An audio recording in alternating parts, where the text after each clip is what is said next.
Where did those 50 years go? Welcome back to Still Groovy, the show about good living, hard-won wisdom, and staying hopeful in a broken world.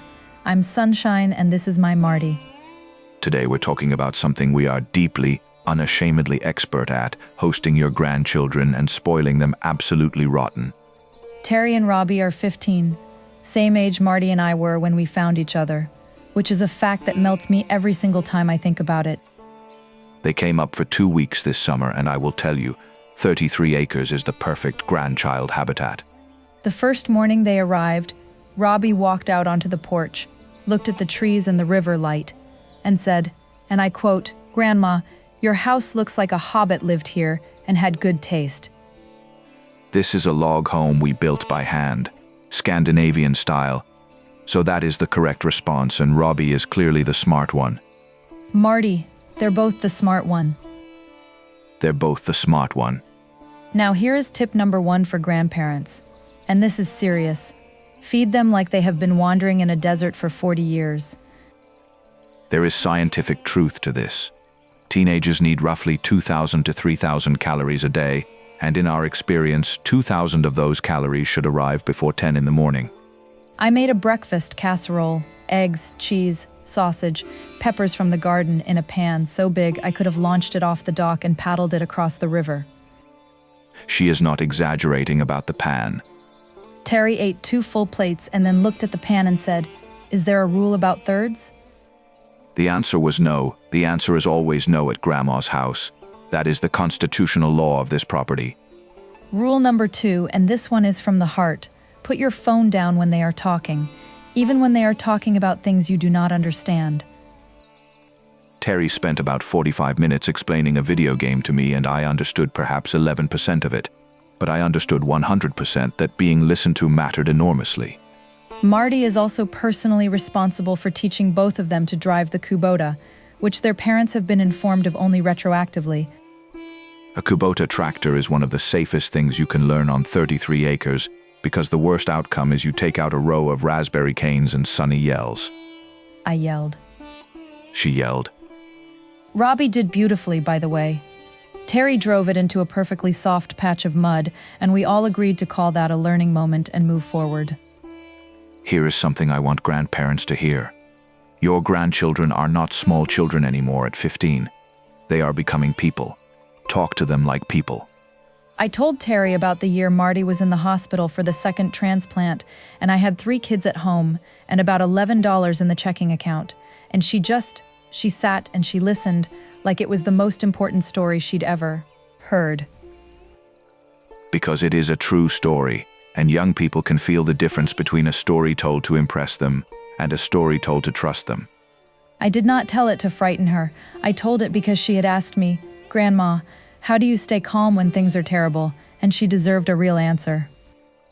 The real answer, by the way, is that you don't stay calm, you stay moving. Calm is a byproduct of having a next step, even a small one. Marty taught both kids about the servers this visit, and I will say, watching a 70-year-old hippie with a private supercomputer explain networking to 2 15-year-olds is not a sentence I ever expected my life to contain. Terry actually caught an error in a configuration I'd been running for 6 months, pointed right at the screen, and said, "Grandpa, that's wrong." And she was correct. I cannot express how happy that made me. Not because Marty was wrong, but because Terry felt confident enough to say so out loud. That is tip number 3. Let your grandchildren be smarter than you about something. Let them teach you. It costs you nothing, and it gives them everything. Robbie taught me a card game I will not pretend to have retained, but I played it with great enthusiasm for 2 hours and only cheated once. She cheated more than once. It was a fluid game. In the evenings, we took the boat out, just the 4 of us, out on the river at dusk, and I want to tell you there is no technology, no server, no AI on Earth that competes with that. The kids put their phones in their pockets without being asked.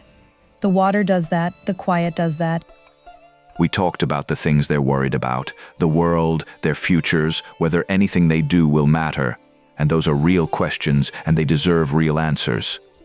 I told them what I believed to my bones, that every generation has looked at the world and thought it was falling apart, and every generation has been partly right, and life kept being worth living anyway.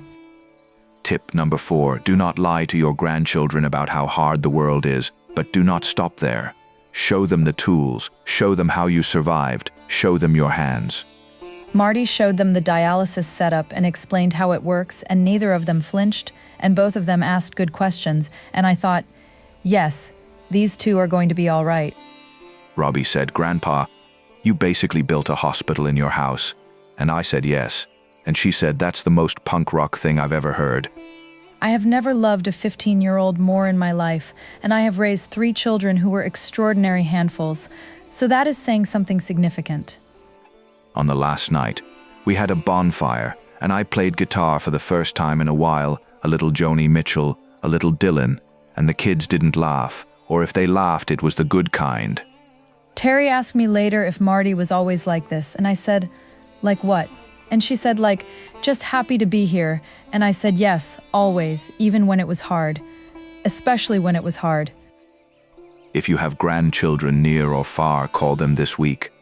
Not to advise them, not to worry at them, just to say you were thinking about them and you're proud.